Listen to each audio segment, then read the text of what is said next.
megalayapost.news.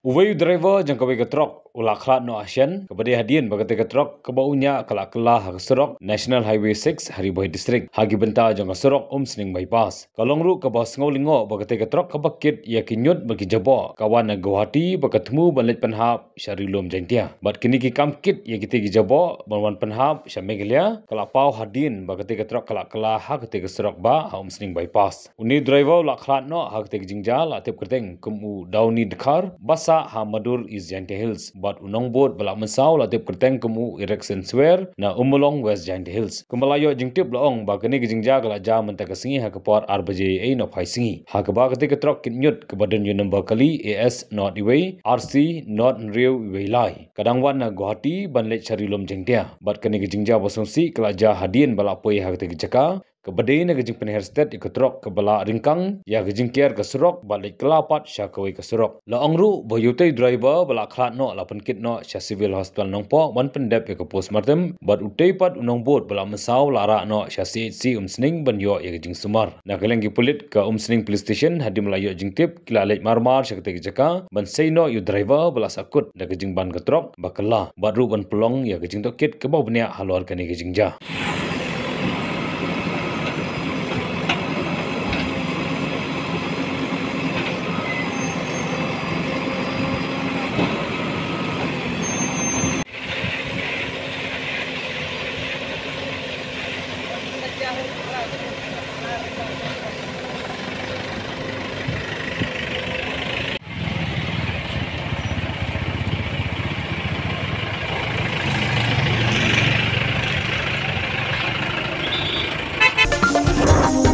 megalayapost.news.